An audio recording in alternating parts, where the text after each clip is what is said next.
Hey guys, welcome back to a new skate video, and today I want to show you and also explain 6 tricks that might fly under your radar, but they're a lot of fun to do and also worth learning. And we're gonna get right in with no complies. I know they're mentioned in Skatepedia, but if you don't know that they exist, you would probably not look them up. And I don't see too many people doing them, even though they look really good in the new skate game.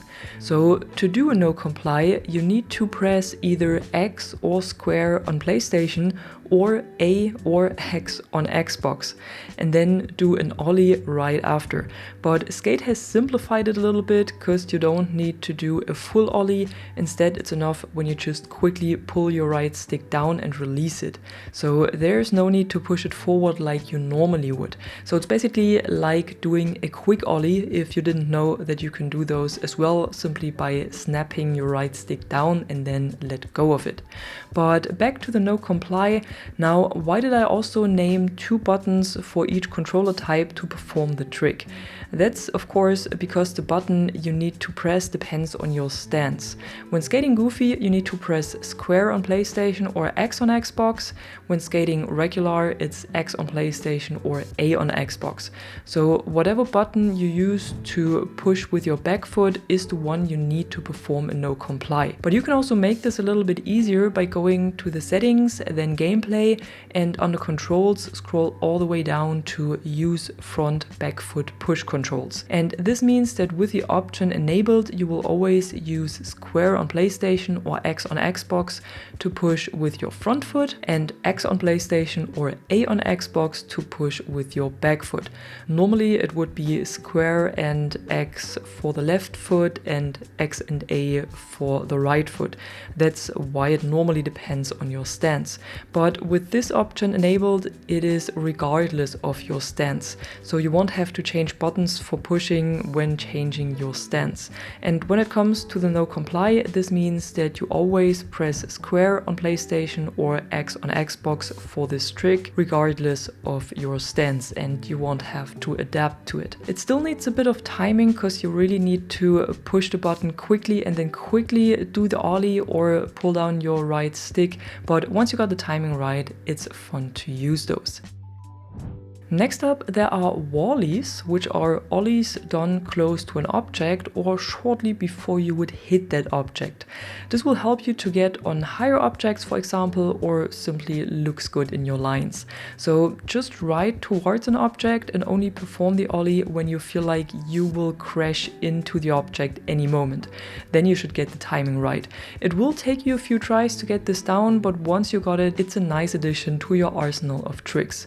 If you want to be able to do Wallies from any flip trick and not only from ollies, you can activate this in the settings on the gameplay and then trick toggles and scroll all the way down to Wallies require ollie and turn this option off. Then you can trigger Wallies with flip tricks as well and not only with ollies. However, I would not recommend to turn this option on if you want to learn the next trick. And these are hippie flips. Definitely my personal favorite kind of tricks in skate. Hippie flips are when your board is flipping below a rail but you jump over it. And to do this, the first thing you need to do is to go to your settings, then gameplay and controls, and either set your control preset to experienced or go to assists and lower the grind assist amount to 20. Because if you keep it at the default value, it will keep you from doing these hippie flips. So 20 is a good amount in my opinion, but if you are at 25, it should also still work. And if it's lower than 20, you're good to go as well. And like I said before, for this trick, you need to turn on the option that says Wallies require an ollie, because otherwise you might end up doing Wallies instead of hippie flips. So there are several spots that are great to practice hippie flips. One, for example, is right here at the border between Hedgemont and Brick Switch.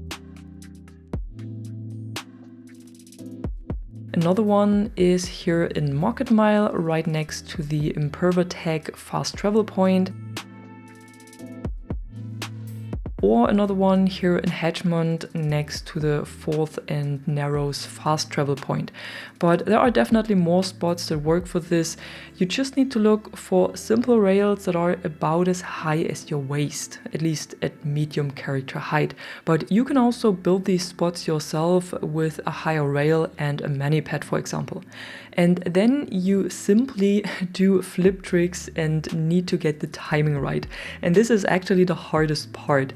What works well here is when you start with heel flips, no matter if it's a normal one or a 180, or a nollie heel flip or nollie heel 180.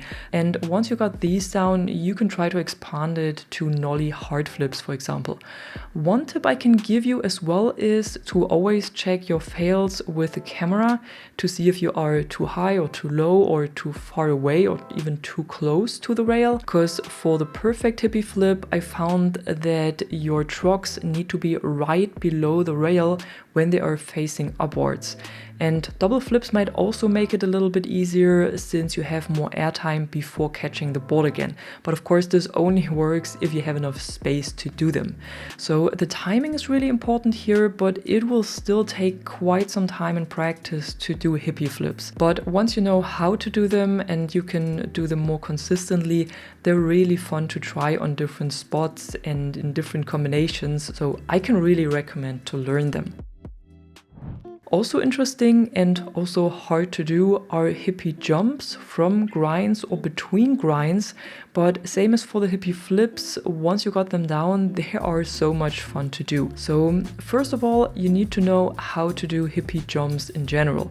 These are pretty simple, just press square and X on PlayStation or X and A on Xbox at the same time, and then release the buttons when you want to jump. You can use these in a lot of situations, like jumping over a rail while your board goes under it, do spins or front or back flips on your board while riding it, and so on. Or you do hippie jumps during grinds. But here again, you need to get the timing right, and in some cases it also looks a bit glitched. For example, on these two rails in the parking garage where you can do the hippie jump right before the gap, and with the right speed and timing, your board bounces back from the second rail and you can jump back on it. But like I said, it still looks a bit weird when it comes to the movement, so I hope they make this look more smooth in the future. And what's also still a problem is that, for example, in this situation where I built this whole setup myself, you can get in the first grind and then you do the hippie jump, but then your board won't lock into the second grind anymore. So the second grind is a bit of lock and still a bit of a glitch. So it's not really locking in anymore. So you have to really get this right, and it needs a few tries to get this right. But once you got the timing and the movement and everything right, it feels pretty good and looks pretty good as well. And of course, you can also combine grinds with hippie flips, which looks even better. Moving on, there's not so much of a trick, but a useful addition to your tricks and a mechanic that is new in Skate, and that's the pre-wind. Pre-winds allow you to do faster spins, especially on flat ground, and are actually pretty simple.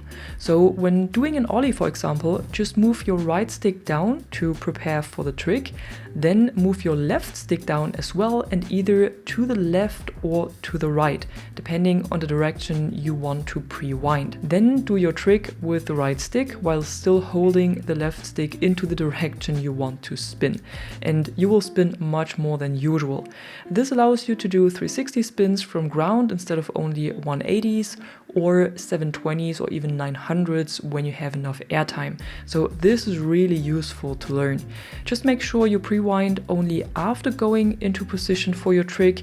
If you do it before, you will end up in a power slide. And if you only hold the left stick to a side but not move it down and then to the side, you will simply steer your board but not do a pre-wind. So a bit of timing here as well. And lastly, we have lip tricks, and even though these are still a bit unfinished, they already look and feel pretty good. So to get into a lip trick, just pull down the left stick shortly before you get to the coping. And if you want to do a specific trick, you also need to move the right stick in addition to the left one. So when you approach the coping at a 90-degree angle, this will give you all kinds of stalls, and when you approach it at any other angle, you will do a grind instead. So shortly after one another, pull down the left stick and then use the right stick like you would when doing a grind on a rail. It needs a bit of timing to get it right as usual, but it looks really good once you get into a flow.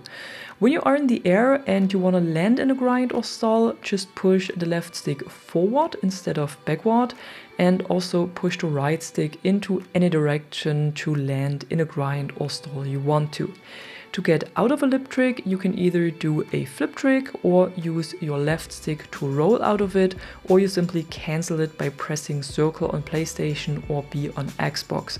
And to make the lip trick part complete, you can also hold RB or R1 shortly before you reach the coping to do a hand plant.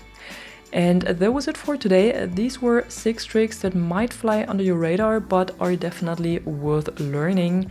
And if you enjoyed the video, don't forget to drop a like and subscribe, and I'm gonna see you in the next one. Bye bye!